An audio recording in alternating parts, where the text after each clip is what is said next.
자료 드릴게요. 네.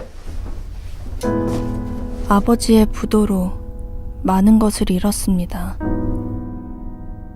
엄마의 건강과 가정의 행복까지.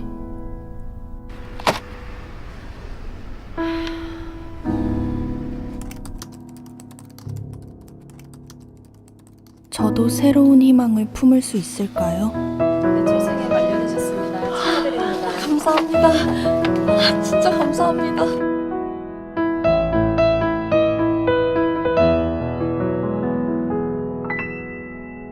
노동자의 숨겨진 권리 찾기 프로젝트, 노동자를 위한 방송 JOB 잡학다식의 정성호입니다. 마음이 아픈 게요, 제가 이제 안 보려고 했는데 이 클릭수를 볼 수밖에 없거든요.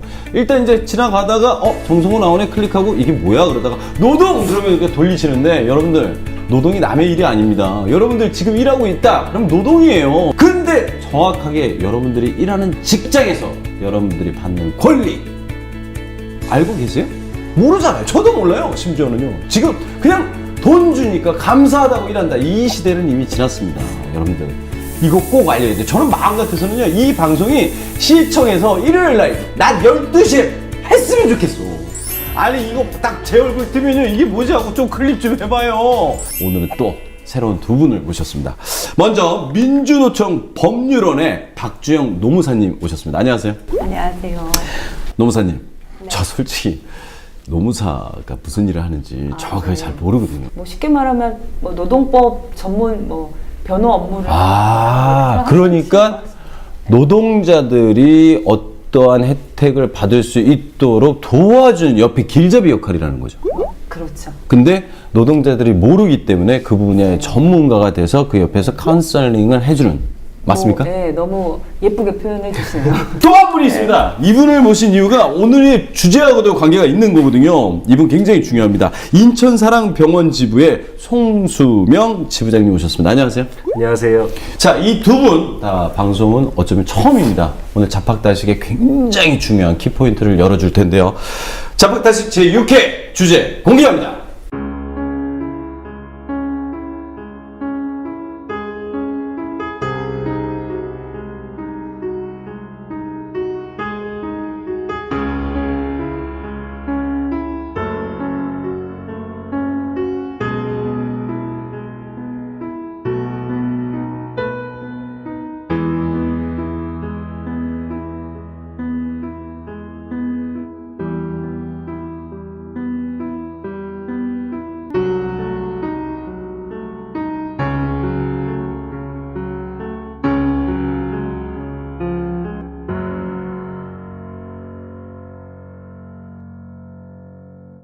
산업재해로 인정받기 왜 이리 어렵냐. 이거 정말 주제가 굉장히 무겁습니다. 왜냐면 이게 현실적인 주제거든요. 이 일반인들 알고 있는 산업재해 개념 다를 것 같아요. 그래서 개념, 그러니까 산업재해에 대해서 좀 자세히 좀 알려주세요. 크게 두 가지로 나눠져요. 방금 얘기한 두 것처럼. 가지요, 두 가지요. 네. 업무상 사고, 업무상 사고. 네. 업무상 질병. 네. 그러니까 사고는 우리 흔히 생각하면 제일 많이들 아시는 게 아마 작업 중에 발생하는 사고 같은 것들 생각하시면 되겠죠. 뭐 추락을 한다거나 네네. 뭐 이런 사고들이 네네. 이제 일하다가 큰 발생하는 사고죠. 네네네. 뭐 이런 것들이 있고, 근골격계 질환이나 아니면 뭐 업무 스트레스로 인한 뇌심혈관계 질환, 우리가 뭐 흔히들 많이 아는 과로사 이런 것들도 다 업무상 질병 범위 안에 다 들어갈 수 있다고 보시면 돼요. 생각해보니까 지금 얘기를 거의 뭐 오늘 할 얘기를 거의 통틀어서 얘기를 하셨는데요. 이제 퇴근하셔도 되겠습니다. 네, 감사합니다. 장난 아니고요. 저는 어떤 경우, 어떤 노동자가 어떤 업종에서 일하는데 어떤 재해가 발생하는지 이게 더 궁금해요. 네, 통계로 보면 건설업이나 제조업에서 가장 많이 발생하고 있고요. 네. 재해로는 낙상, 뭐 높은 곳에서 떨어진다거나 뭐 끼임 사고나 찔림 사고, 그리고 심하게는 절단 사고 이런 것들이 있고, 질병에는 진폐, 네. 뇌심 질환, 그리고 대표적인 게 요통이 가장 많죠. 지금 얘기하는 것만 듣기만 해도 막 제 몸이 막 아프다는 게 느낄 정도고 굉장히 큰 재구나라는 질병이라는 게 느껴지는데요. 이게 통계적으로 저는 노무사님한테 궁금한 게 뭐 세계적으로 우리나라가 어느 정도인지. 건설업 얘기들 많이 나오는데, 왜냐면 거의 3분의 1 이상을 차지하다 보니까 근데 보면 우리나라 되게 좀 기형적인 게요. 뭐가요? 건설업 사고가 보시는 것처럼 되게 끔찍한 그 제조업과 건설업, 예, 많아요. 예, 근데 보면은 사망 사고는 우리나라가 뭐 예를 들어서 독일이나 이런 그 나라들 비교해 보면 거의 한 3배 가까이 사망 사고가 많이 나타납니다. 우리나라가요? 예. 근데 또 되게 희한한 것은 그럼 사망에 이르지 않은 재해들을 비교해 보면 거꾸로예요. 굉장히 적습니다, 우리는. 아니, 사망은 그렇게 많이 나는데 네. 경미한 사고는 적다고요? 예, 우리나라 같은 경우에는 워낙에 특히 건설 분야들이 산재 은폐가 심하다 보니까 사람 죽은 건 못 감추는데 나머지 재해들은 이제 덮어버리는 거죠. 그러니까 경미하거나 부상을 당하면은 회사 측에서 내용을 바꾸는군요. 그죠. 그런 게 많기 때문에 기이한 현실이 네, 그런 문제들도 일어나서 나타납니다. 이게 통계상으로 보면 말이 안 되는 거네요. 그렇죠. 다른 나라에서 이해를 못 이상한 하겠네요. 거죠. 예. 야, 그래서 저희가 산업재해가 가장 많이 발생한다는 게 건설업인 것 같아서 우리가 이분을 한분 모셨습니다. 민주노총 건설노조 이영철 부위원장님을 모시도록 하겠습니다. 안녕하세요. 예, 반갑습니다. 네. 저는 그 민주노총 건설노조, 그러니까 건설 노동자들을 위한 노동조합에서 일하고 있는 이영철이라고 합니다. 야, 그러면 이제 건설 쪽에서는 아무래도 산업재해도 많고 많은 분들이 일하는 근로 조건이 너무 좋다라면 상관이 없는데 이 노동 조건이 좀 안 좋기 때문에 이야기를 많이 들을 것 같아요. 어떤 이야기를 그리고 그분들이 겪고 있는 고통이나 고충이 뭔지 궁금합니다.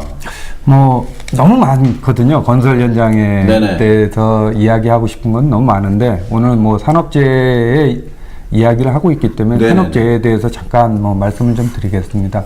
오늘도 무사히라고 얘기하죠. 오늘도 무사히. 그렇죠. 네.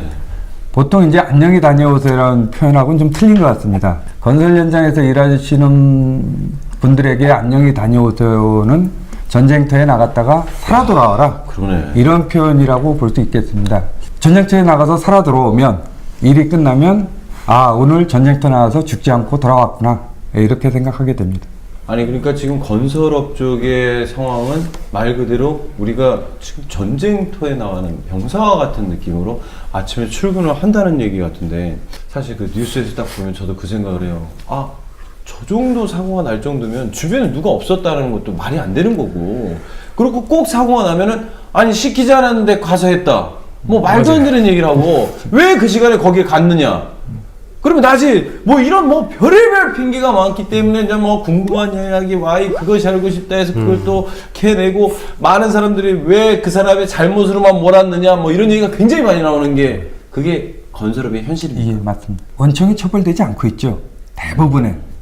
그러니까 저희들은 이제 원청을 처벌해달라고 요구하고 있는데, 네네. 소위 말하는 뭐 기업살인법이라는 것도 만들어서 원청들이 책임을 져달라고 요구하고 있지만, 뭐 그런 내용들은 아직까지는 법적으로 진행이 되지 않고 있고요.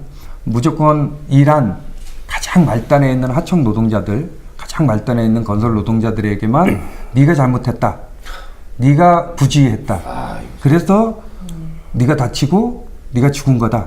이렇게 이제 표현들이 되고 있죠. 그러면 궁금한 게 이영철 부위원장님한테 도움을 청하면 이 방송을 보고요. 도움을 받을 수 있는 겁니까? 건설 노동자들이 노동조합을 만든 이유도 네네. 그 현장에서 다치지 않고 죽지 않고 일해보자는 생각으로 노동조합을 만들었기 때문에 민주노총 건설노조에 연락하시면 네네. 또 저희 노조가 전국 조직입니다. 없는 곳 없지. 왜냐하면 네네. 건설 현장이 전국에 다 있지 않습니까? 네. 그러다 보니까 노동조합도 전국에 다 있습니다. 그래서 전국 어디를 가더라도 어디에 가시든지 민주노총 건설노조에 연락을 하시면 현장에서 불이익 받는 것들 그리고 산업재해를 당해서 어떻게 해야 될지 모르시는 분들은 민주노총 건설노조로 연락해 주시면 저희가 최대한 도와드리려고 노력하고 있습니다. 살아서 돌아오길 하루하루 바라는 직장을 갖고 있는 사람이 어디 있습니까? 저희가 그건 아닌 것 같아요. 자, 오늘도 무사히라고 하는 노동자분들 한 말씀 좀 부탁드리도록 하겠습니다. 가장 소중한 건 자기 목숨이죠. 자기 목숨보다 더 중요한 것, 즉 생명보다 더 중요한 건 없을 것 같습니다. 그래서 현장에서 다치지 않고 죽지 않고 일하려면 그런 권리들을 현장에 당당하게 요구해야 될 것 같습니다. 이것은 위험한 작업이다라고 외쳐야 되고요. 그래서 위험한 작업이기 때문에 이것을 중지를 해야 된다고 이야기해야 되고요. 그런 것들이 노동자의 권리이기 때문에 그런 것들을 당당히 현장에서 요구할 수 있었으면 좋겠습니다. 오늘 특별히 함께 해주신 민주노총 건설노조 이영철 부위원장님 너무 감사합니다. 나중에 이 내용은요 저희가 한번 더 집중적으로 해서 부위원장님 시간 될 때 같이 나눠보도록 하겠습니다. 예, 감사합니다. 예, 감사합니다. 네, 저희가 오늘 주제로 하는 것은 산업재해로 인정받기 왜 이렇게 어렵냐라는 거거든요. 이러다가 다쳤어요. 그럼 당연히 인정을 받고 그거에 대한 보상을 해주면 되잖아요. 그게 어렵습니까? 왜 어려운 거예요? 작업 시간에 작업을 하다 생긴 사고라면은 네네. 당연히 그거는 인정받을 수 있는데 작업 시간에요. 네, 작업 시간에 네네. 내가 작업을 하다가 다치면 인정받기는 네네. 쉬운데 그 외에 이제 다른 장소나 네. 그리고 뭐 질병 같은 경우는 그거에 관련된 물질이라던가 이런 거를 조금 증명하기가 쉽지는 않죠. 그러니까 증명을 해야 혜택을 받는다는 얘기잖아요. 그렇죠. 그거 누구나 할 수 있는 얘기고요. 그건. 그래서- 저희 지금 노동자들이 지금 얘기를 하는 거 보면서 야 이거는 회사에서 들었던 얘기인데 뭔 이게 무슨 뭐 노동자를 위한 방송에 이럴 수 있단 말입니다. 과거 문송면 사건이라고 대표적인 이제 산업재해 사건이 있었는데 이제 88년도에 15살 소년이 소년이요. 네, 그때 당시 15살 소년이 그 온도계에 수은을 넣는 일을 했었죠. 근데 일한 지 2달 만에 손발이 마비되는 증상이 수온 때문에. 네, 수은 중독 때문에. 네. 근데 그때 당시 이제 여러 병원들을 다녔지만 그게 이제 밝혀지지 않은 거예요. 그 왜 이런 증상들이 나타났는지. 근데 이게 서울대 병원에서 이제 수은 중독이라고 이제 진단을 받고 4달 만에 사망하는 사건이 있었죠. 서울대 병원에서도 이제 4달 만에 사망했는데 그 이제 회사에 얘기를 했더니 회사는 그 병과 이 수은은 상관이 없다. 그래서 그때 산재 신청 날인을 거부했었던 사건이 있었죠. 이거 어떻게 됐습니까? 그래서 그때 당시에는 그 서울대병원도 산재 지정 의료기관이 아니라는 이유로 노동부에서 요양 신청서를 반려했거든요. 네네. 네, 그래서 이런 사건들이 그 후로도 계속 지속되어 왔고 노동자들도 그 정부와 계속 싸워서 이제는 네네. 그때는 날인을 못 해주면 신청이 안 됐는데 네네. 이제는 2018년도 1월서부터는 날인을 안 해줘도 그냥 노동자가 신청할 수 있게끔 이렇게 뭐 요양급여라든지 뭐 이런 거예요. 신청할 수 있게끔 변했죠. 사실 이게 2006, 7년 때까지만 해도요, 날인을 하도록 돼 있었습니다. 그러니까 산재 요양 신청서를 이제 근로복지공단에 제출을 해야 이제 산재 신청을 할 수가 있는 건데, 그 신청서 양식에 보면 사업주 날인을 하도록 돼 있는 확인란이 있었거든요. 근데 그게 이제 예전에는 말씀하신 것처럼 그 확인을 못 받으면 산재 신청을 못하는 정말 기이한 구조가 되다 보니까 문제가 있어서, 원래는 지금까지는 계속 날인을 거부하면 사업주가 날인을 거부한다는 이제 확인서를 뒤에 첨부해가지고 본인이 이제 사유서 비슷한 거죠. 내가 요구했는데 노동자가 요구했는데 사용자가 거부를 해서 거기를 공란으로 해서 제출한다, 이런 식의 이제 제출을 하는 방식으로 해왔었어요. 그나마 이제 그게 조금 열어줬던 건데, 그렇게 하는 것도 문제가 뭐냐면, 그러면 사용주가 날인 거부하면 사용자한테 이제 물어봐요. 공단에서 뭘 물어보냐면 이거 산재라고 생각하는지를 물어봐요. 근데 사용자가 당연히 아니다라고 해서 다른 의견을 낼 수 있게 되면 산재 인정에 불리한 이제 증거들이나 막 이런 것들이 사용자가 주장하면 그만큼 산재 인정을 못 받을 수 있는 상황들이 생기는 거죠. 그래서 그런 부분에서 문제가 있다고 꾸준히 지적이 되면서 사실은 거의 한 10여 년 만에 이제 올해부터 날인제도 자체가 없어진 거. 올해부터요. 네. 네. 이번에 이제 저희가 사연을 한번 받아봤습니다. 어떤 환경에서 어떤 질병과 어떠한 재해를 받았는지 한번 저희가 사연을 통해서 만나보도록 하겠습니다.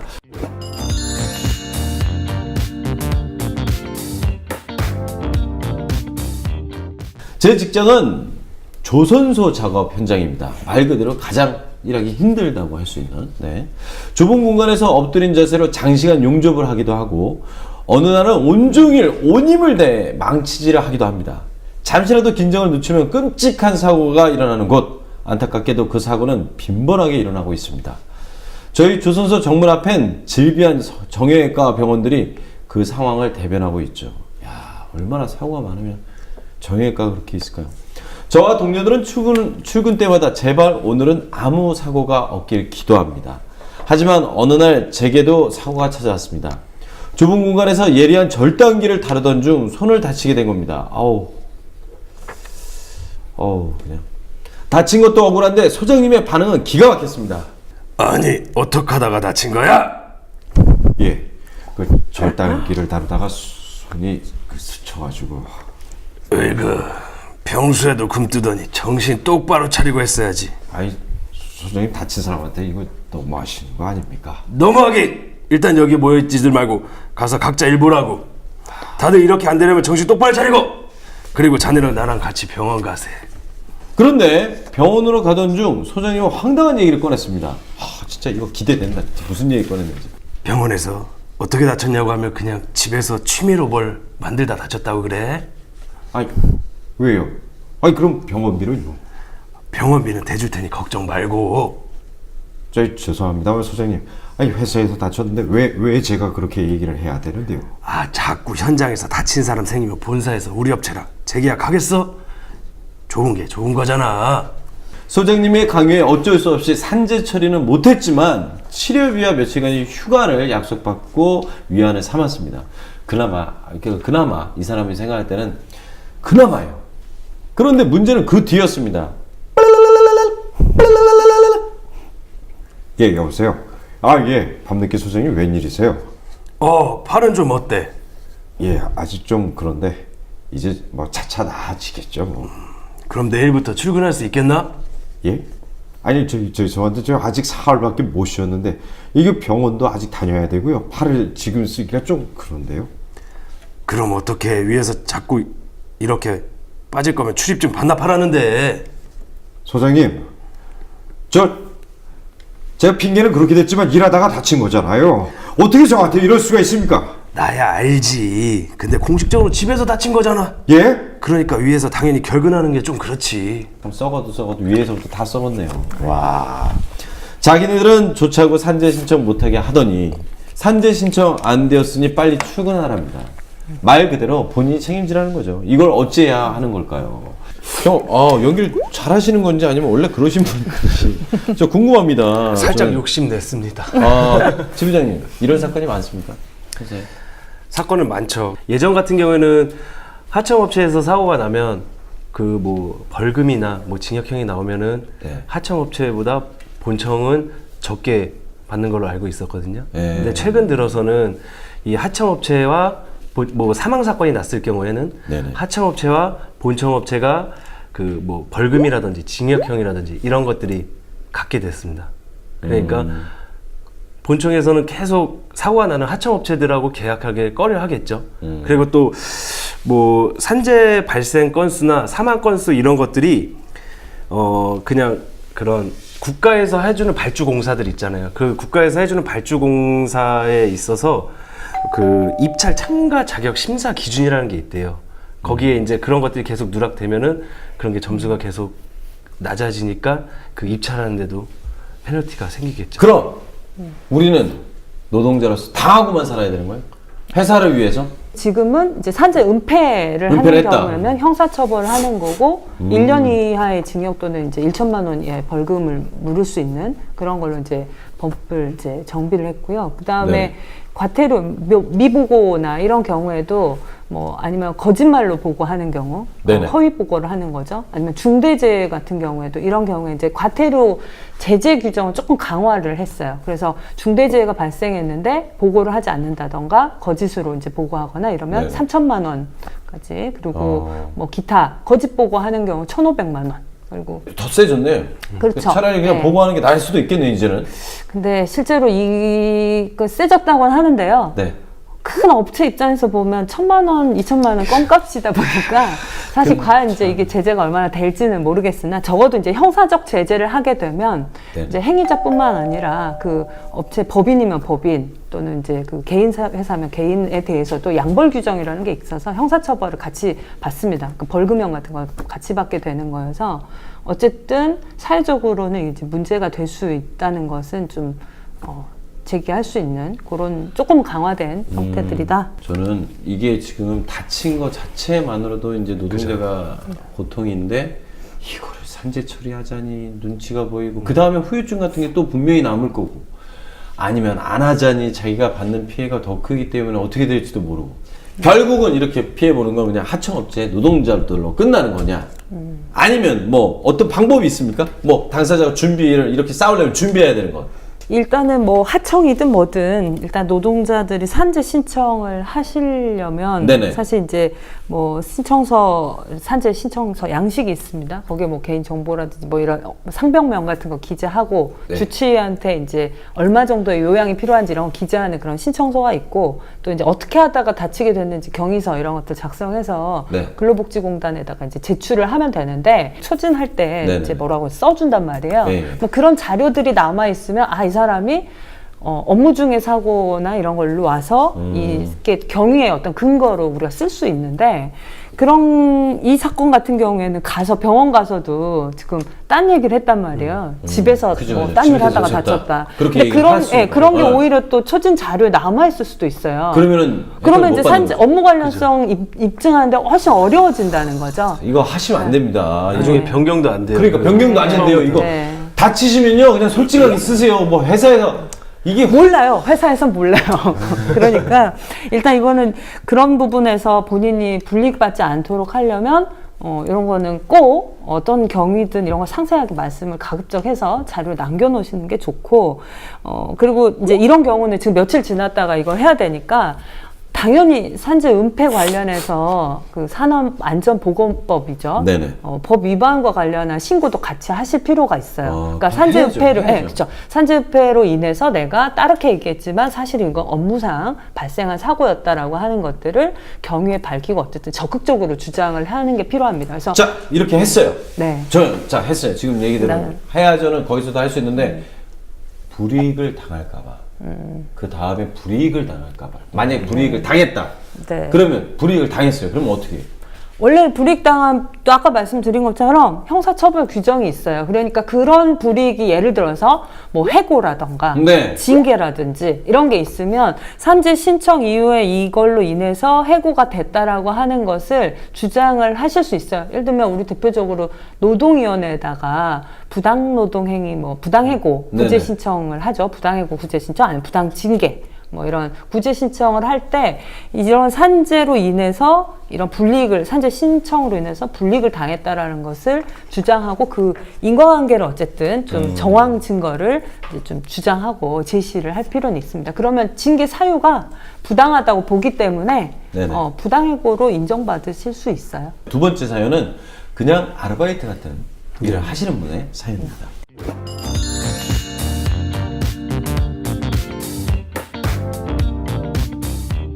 저는 레스토랑에서 10년째 일을 하고 있습니다.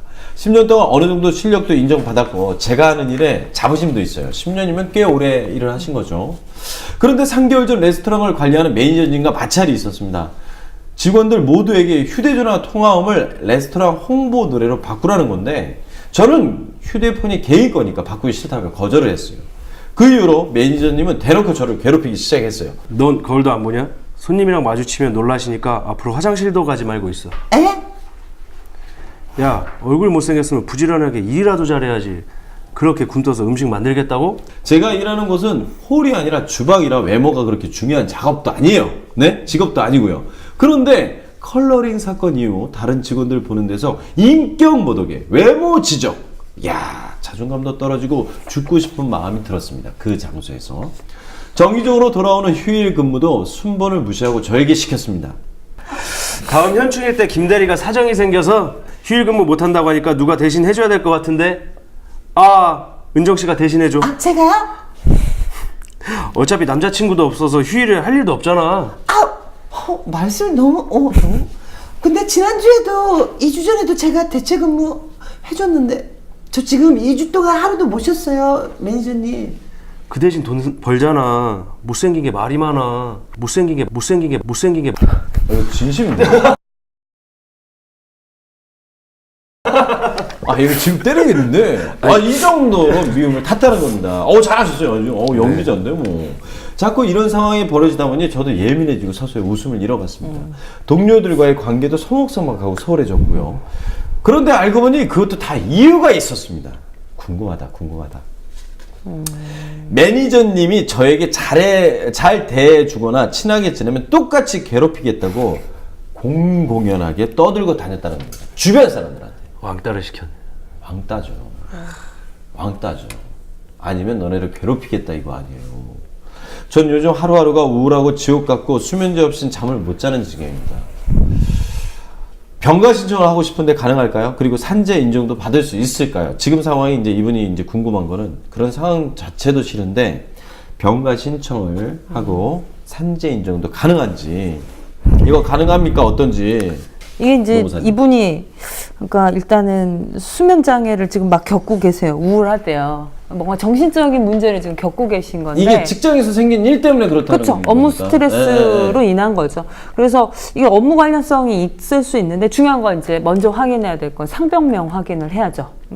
정신적인 문제를 내가 겪고 있다. 병원에 가셔야 진단소에서? 네, 병원에 가서 네. 내 상병이 뭔지, 질병이 뭔지를 이제 확인해야 되니까 확인해야고. 이분이 이제 병원 갔을 때 얘기할 거잖아요. 나 밥도 못 먹겠고, 뭐 소화도 안 되고, 잠도 못 자고, 뭐 이렇게 얘기를 하면서 왜 그런가요? 라고 의사가 물어볼 거면 이제 뭐 이런 일이 있었습니다. 회사에서 네네. 이런 얘기를 하면 다 이제 진료 기록에 남아 있겠죠. 특히 정신과 치료는 이런 상담 진료가 되게 많이 있기 때문에 자료들이 다 남아 있어요. 그러니까 그거 예. 확인 질병자에 그쵸. 대해서 확인을 하고 네, 그다음에 그러면 이제 이게 왜 발병했는지의 원인과 관련해서 업무와 관련해서 내가 이런 스트레스나 과로나 이런 걸로 인해서 이 질병에 이르게 됐다는 것이기 때문에 요거는 충분히 산재 인정을 받으실 수 있고요. 네네. 그렇다면 이분이 뭘 입증해야 되냐 결국 또 네네. 대표적으로 일터 괴롭힘을 보여주는 사례 같아요. 네네. 인간관계 문제, 특히 이제 업무와 관련해서 상사에게 소위 밉보여가지고 계속 이제 업무 수행할 때 하기 싫은 다들 하기 싫어하거나 힘든 일들을 계속 이 사람한테 시킨다던가 이런 것들이 모여서 이제 정신적인 문제를 야기했다고 볼 수 있는 거라서 이게 이제 상당한 인과관계가 있다 이렇게 볼 수 있을 걸로 판단됩니다. 그렇다면 만약에 이거에 대해서 이런 서류를 갖고 가져왔어요. 근데 매니저 난 그런 적 없다. 내가 언제 너를 왔다 시켰냐? 내가 언제 그 일을 시켜서 네가 하고 싶으면 하라 그랬지. 이렇게 변하면 어떡합니까? 그죠. 대부분 그렇게 나오겠죠. 당연히 왕따 시켰는데 그래 맞아 미안하다 내가 너 시켰다 이런 거는 아마 없을 거라고 저는 생각해요. 네. 어느 사업장이나. 그래서 중요한 게 어쨌든 주변에 증언해 줄 수 있는 분들 이라던가 그런 걸 확보하는 게 중요하겠고 네네. 뭐 가능하다면 녹취록이라던가 녹취를 할 수 있으면 녹취를 한다거나 아니면은 뭐 단체방에서 카톡 내용 이런 문자 같은 걸로 인해서 이런 내용이 있는 게 있으면은 준비해 놓은 게 가장 좋죠. 그러면 매니저님 때문에 이런 고통 장애를 받고 있습니다. 미안해. 감사합니다. 사과했습니까? 아니죠. 끝은 아니죠. 아니죠. 그건 아니죠. 네, 이미 아니 발생을 그렇다면 했는데요. 저는 그게 궁금한 거예요. 산재 신청을 할 수 있는 범위가 어느 정도인지 지금까지 판례를 봤을 때 어느 정도까지 인정을 받을 수 있는지. 과로나 스트레스라는 게 뭘 말하는 건지 사실 잘 모르잖아요. 요 앞에 보면은 왕따 시키는 것도 사실 스트레스 요인이고 네네. 관계가 안 좋아졌다는 그런 증거나 이런 것들도 주장할 수 있으면 되는데 이게 다 처음부터 끝까지 입증하기는 어려워요. 그러다 네. 보니까 이제 그 일관된 진술들이 필요해요. 그러면 뭐 소위 며칠까지는 아니어도 대략 몇 년, 몇 월 경에 어떤 일이 있었고 이제 이런 상황들을 설명을 잘 하실 수 있어야 되고요.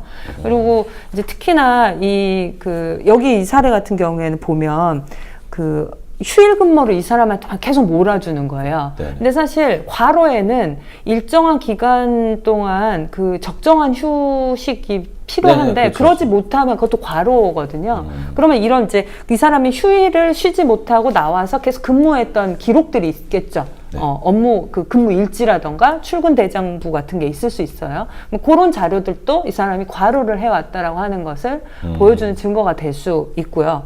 뭐 여러 가지 이제 불이익 조치 형태로 인사 전환 배치를 했다. 한다던가 이럴 수 있습니다. 그러면 그런 것도 전환한 업무가 원래 했던 업무에서 전혀 다른 업무를 시킨다거나 정작 일을 안 주는 경우들도 스트레스 요인이거든요. 이른바 벽보기 뭐 이런 거 아니면 나가서 풀뽑기를 시키는 거예요. 이 사람 요리를 하는 사람인데 나가라 이거죠. 퇴출시키려고 뭐 이런 풀뽑기를 시키는 그런 요리하는 거죠. 사람. 전혀 다른 일을 막 시키면서 자존감을 깨트리는 거예요. 너는 이 회사에서 필요 없는 사람이다라는 걸 알리는 방식으로. 이게 예가 있죠. 실제 굉장히 많습니다. 네, 그래서 스트레스성 산재로 인정받은 예를 보면은 대표적으로 2014년도에 땅콩 회항.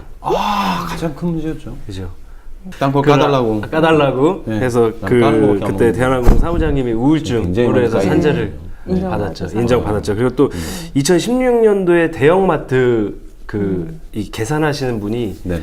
그 고객이 막 폭언하고 희롱하고 네. 이런 것 네. 때문에 그때 당시로 마트에서 첫 스트레스성 산재가 인정이 됐어요. 아. 2016년도에. 그리고 또 2017년도에는 경비 하시는 네네. 그 어르신이 심한 폭언과 욕설을 듣고 유명한 사건이었죠. 예, 그래서 힘들어서 그분이 자살에 돌아가셨죠. 네. 그렇죠. 예, 극단적인 선택을 해서 그것도 스트레스성 산재로 말도 안 되는 인정받은 경우가 있습니다. 그것도 그 갑질 중에 최고의 갑질이었는데 보면서도 참 진짜 안타깝습니다. 이렇게 노동 환경이 안 좋다면 여러분들 권리는 주장하셔야죠. 저는 생각 그렇게 합니다.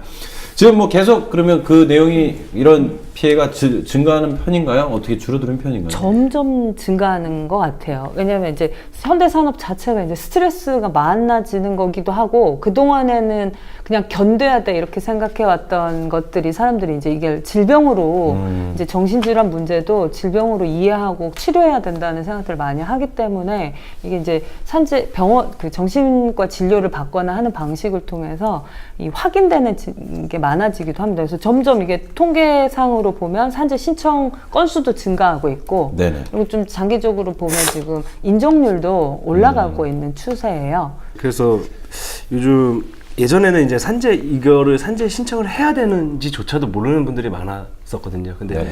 이 데이터로 봤을 때 이제 10년 전하고 봤을 때 스트레스성 산재로 인한 승인 건수가 5배나 올랐다고 하더라고요. 저희는 이제 얘기를 하다 보니까 저희가 진짜 몰랐던 재해 유형과 범위가 굉장히 많은 것 같아서 저희가 요거를 좀 준비를 해봤습니다. 과연 저희가 몰랐던 정말로 유형과 범위가 어느 정도인지 영상을 하나 준비했습니다. 함께 보시죠.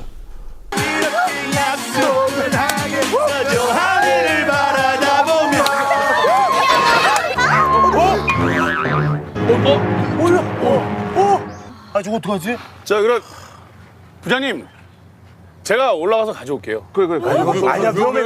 저 아니야, 안 돼. 좀만 더 앞으로. 저, 아유, 손이 저 안 될 거야. 그렇지. 잡았다! 그렇지. 잡았다. 웬일이야? 못 들어! 이게 무슨 소리야? 이거 안 보여, 이거. 이게 몇 개요? 이게 똥개. 빨리 봐! 모셔. 엄마가! 야유회를 갔다가 보시면 영상을 네. 보셨겠지만 야유회를 갔다가 어쨌든 가발을 꺼내기 위해서 나무에 올라갔다 다쳐가지고 바보가 된 상황입니다. 이게 회사가 아니거든요. 이거 산재 신청 가능합니까?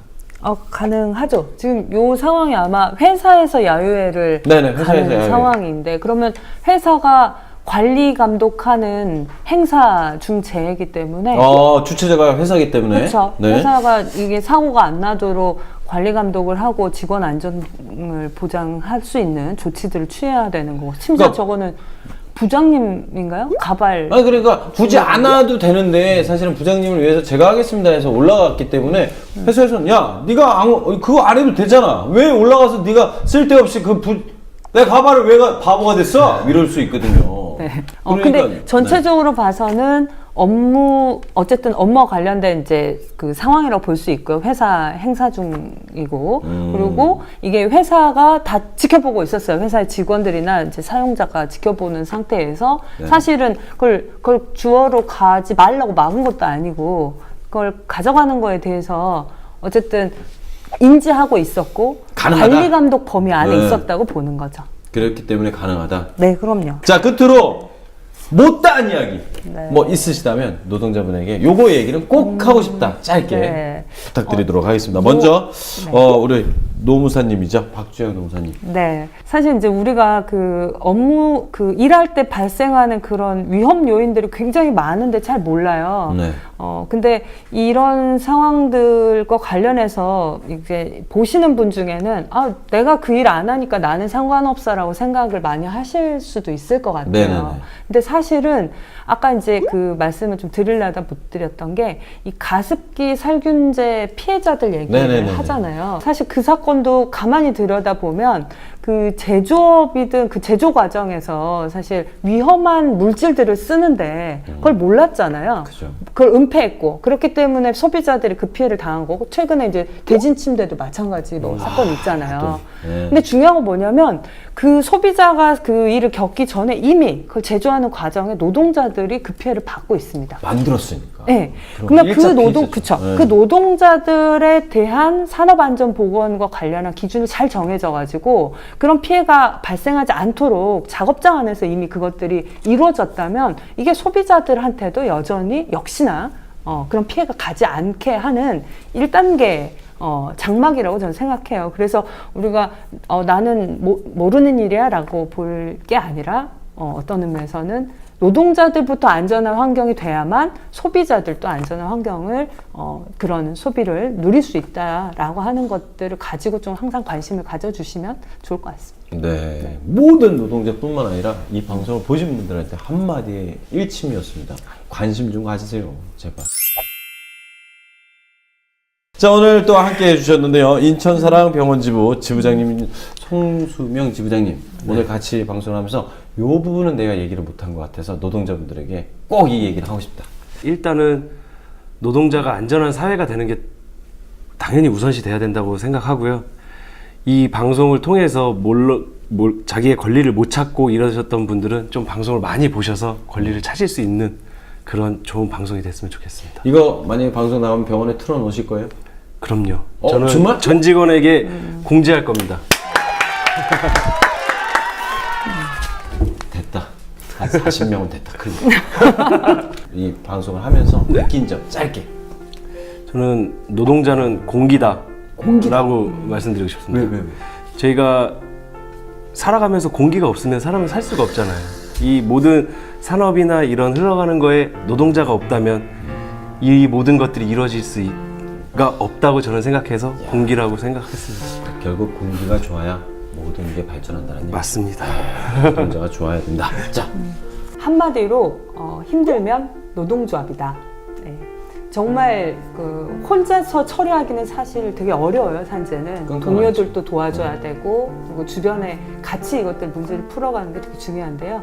노동조합에 오시면 같은 문제를 고민하는 우리 노동자들이 있고 네, 그리고 그런 서로 목격자 진술도 해주시고 그리고 업무와 관련한 자료도 모아주시고 하는 게 우리 노동자들이 같이 한 힘이 될 수 있는 정말 울타리가 되는 게 이제 노동조합이라고 생각해요. 그래서 그런 거 믿고 노동조합 함께 해주시면 산재 문제도 거뜬히 해결할 수 있을 거라고 생각합니다.